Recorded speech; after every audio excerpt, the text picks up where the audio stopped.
नमस्कार प्रिय श्रोतृवृंद आपण समस्त की मोर हार्दिक अभिनंदन। ए मार्च मास तुला राशि पाई किपरि सुख और दुख दब, केउं केउं ग्रह आनंद वर्षा करिवे, केउं केउं ग्रह दुखर बादल आनी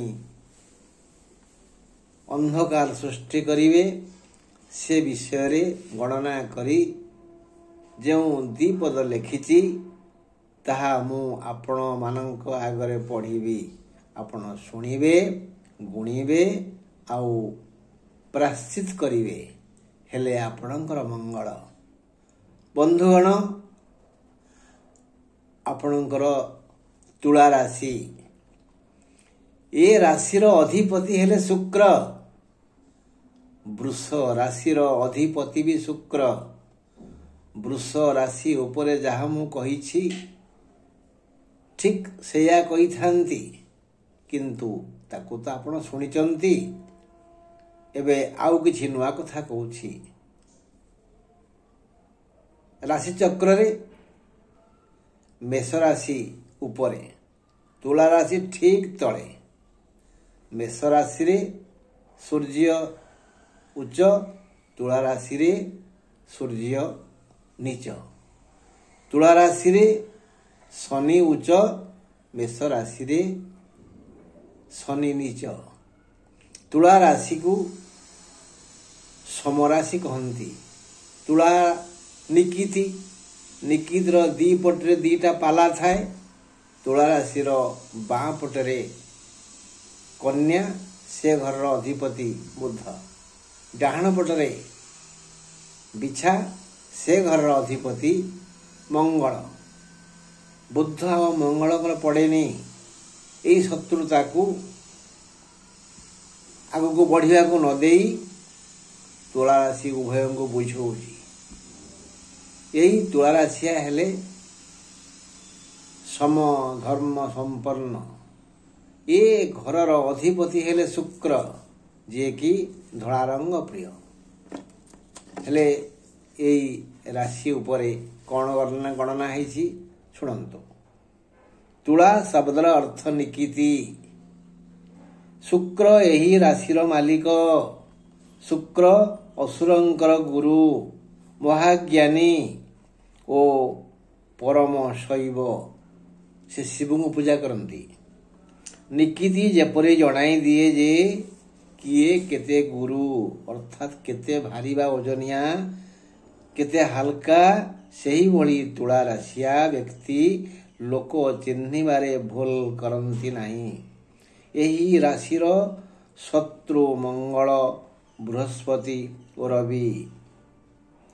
एणु धनु, मीन, सिंह, मेष, बिछा राशि सह ए राशिर भल भावरे भाव दियानिया होई पारे नहीं।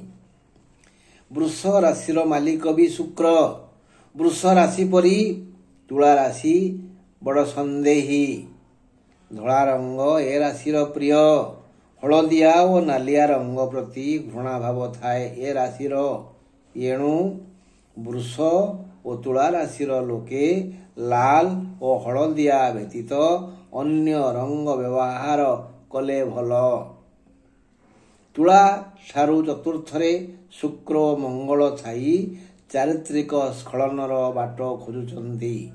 एबे आपण माने जो जो भूल बाटे जाउछंती ता मूल कारण शुक्र और मंगल। पंचमरे रवि और बुध रही पुत्र कन्यांकर उन्नति रे बाधा सृष्टि करिवा सह विद्यार सुविनियोग कराई देउनाहंती। तुला राशियांकर जो पुत्र कन्या से माने जेमती उन्नति करुथिले, एबे उन्नति रे बाधा सृष्टि हेइची। पिला मानकर स्वास्थ्यगत आउ मानसिकगत टिके व्याघात हेइची। यार कारण हेले बुध आउ रवि। आउ निजे निजर विद्यार सुविनियोग करि पारुनाहंती यथा समय रे सेमानकर किछि मने पडुनी। कारण हेले रवि आ बुध। जेहेतु शनि एबे अस्त, ତେଣୁ ଶନିଙ୍କର କୁପ୍ରଭାବ ଯାହା ପଡ଼ିଥିଲା ଅତୀତରେ, ଯେଉଁ କଷ୍ଟ ଭୋଗିଥିଲେ ଅଣ୍ଟାରେ, ପେଟରେ, ଛାତିରେ, କାନ୍ଧରେ ଯେଉଁ ସମସ୍ୟା ଭୋଗିଥିଲେ, ଯେଉଁ ରକ୍ତଗତ ସମସ୍ୟା ହେଇଥିଲା, ତାହା ଏବେ ଆଉ ନାହିଁ। ଶନିଙ୍କର ପ୍ରକୋପ ଆଉ ନାହିଁ। ସେ ଏବେ ଅସ୍ତ ହୋଇଗଲେ। ସେ ପୁଣି ଉଦୟ ହେବେ ଏପ୍ରିଲ 4 ତାରିଖ ପରେ। ତେଣୁ ସେ ପର୍ଯ୍ୟନ୍ତ ଶନିଙ୍କର ପ୍ରକୋପରୁ ଆପଣ ବଞ୍ଚିତ। ଚିନ୍ତା କରନ୍ତୁନି, ମଙ୍ଗଳ ହେବ। ଏହି ସମସ୍ତ ସମସ୍ୟା ସୃଷ୍ଟି କରୁଥିବା ଗ୍ରହମାନଙ୍କ ବିଷୟରେ ଆମେ ଯାହା ଶୁଣିଲେ, ତାହା ଆଉ ଟିକେ ଦୁଃଖ ଅଛି ଯେ ଦ୍ୱାଦଶରେ କେତୁ ରହି ବୃଥା ବ୍ୟୟରେ ସାହାଯ୍ୟ କରୁଛନ୍ତି। ଯାହା କିଛି ବ୍ୟୟ ହେଉଛି ଚିକିତ୍ସା କ୍ଷେତ୍ରରେ ବା ବାଣିଜ୍ୟ କ୍ଷେତ୍ରରେ ବା କୃଷି କ୍ଷେତ୍ରରେ, ତାର ମୂଳ କାରଣ ହେଲେ କେତୁ। ସିଏ ଅଛନ୍ତି ଦ୍ୱାଦଶରେ। ଏହି ସମସ୍ତ ସମସ୍ୟାର ମୁକ୍ତ ପାଇଁ ଆପଣ ଚନ୍ଦ୍ର କବଚ ଶୁଣନ୍ତୁ 2 ଥର, ସଞ୍ଜରେ ଆଉ ସକାଳେ। ମହାମୃତ୍ୟୁଞ୍ଜୟ ମନ୍ତ୍ର ଦୈନିକ 9 ସକାଳେ 9 ସଞ୍ଜରେ 9 ଥର ପାଠ କରନ୍ତୁ। ବୃହସ୍ପତି ଓ ରାହୁ ସମସ୍ତ ସହଯୋଗ କରୁଛନ୍ତି। ନିଦରେ ବ୍ୟାଘାତ ହେଉଛି। 2ଟା ଯାକ ସାହାଯ୍ୟ କରୁଛନ୍ତି ତ, କିନ୍ତୁ ଏ ଦିହେଁ କମ୍ପିଟିସନ କରୁଥିବାରୁ ନିଦରେ ବ୍ୟାଘାତ ହେଉଛି। ଭଲ ନିଦ ହଉନି, ଦୁଃସ୍ୱପ୍ନ ଆସୁଛି। ଚିତ୍ରା ମାନେ 14 ନକ୍ଷତ୍ର, ଚିତ୍ରା ତୁଳା। ସ୍ୱାତି 15 ନକ୍ଷତ୍ର, ସ୍ୱାତି ତୁଳା। ବିଶାଖା 16 ନକ୍ଷତ୍ର, ବିଶାଖା ତୁଳା। ଏହି ନକ୍ଷତ୍ର ତ୍ରୟ ଏ ରାଶିର ସାଥୀ। ଚିତ୍ରା ନକ୍ଷତ୍ର ରବିଙ୍କ ଠାରୁ ଦଣ୍ଡ ପାଇବେ। ସ୍ୱାତି ଓ ବିଶାଖା ଉପରେ ରବିଙ୍କର ଶାସନ କୋହଳ, ଦଣ୍ଡ ଦେବେନି। 16 ନକ୍ଷତ୍ର ବୋଇଲେ ବିଶାଖା ନକ୍ଷତ୍ର ବିଭିନ୍ନ ପ୍ରକାର ଲାଭ ହେବାର ବାଟ ପାଇଯିବେ। ବିଶାଖାର ଲାଭ ବେଶୀ ହବ। ମାତ୍ର 15 ଆଉ 16 ମାନେ ଚିତ୍ରା ଆଉ ବିଶାଖା ନକ୍ଷତ୍ର, 15 ହେଲେ ସ୍ୱାତି ନକ୍ଷତ୍ର, 16 ହେଲେ ବିଶାଖା ନକ୍ଷତ୍ର। ସ୍ୱାତି ଓ ବିଶାଖା ନକ୍ଷତ୍ର କଷ୍ଟ ଭୋଗିବେ। କାନ୍ଧରେ, କାନ୍ଧ ଦରଜ ହବ। ବେକ ସେଣ୍ଡାରେ ରକା ବସିଯିବ। ଦରଜ ହବ, ହୁସିଆର। ଅନ୍ୟ ପକ୍ଷରେ ଚିତ୍ରା ନକ୍ଷତ୍ର ଉପରେ ବୃହସ୍ପତି ପ୍ରସନ୍ନ। 14 ନକ୍ଷତ୍ର ବୃହସ୍ପତିଙ୍କ ପାଇଁ ଚିତ୍ରା ନକ୍ଷତ୍ରକୁ ନୂଆ ନୂଆ ମିତ୍ର ମିଳିବେ। ପୁରୁଣା ଶତ୍ରୁ ଶରଣାପନ୍ନ ହେବେ। ସ୍ୱାତି ମାନେ 15 ନକ୍ଷତ୍ର, ବିଶାଖା 16 ନକ୍ଷତ୍ର, ଏହି ଦୁହିଁଙ୍କୁ ଗୁରୁ ଅପମାନ ଦେବା ପାଇଁ ଯୋଜନା କରୁଛନ୍ତି।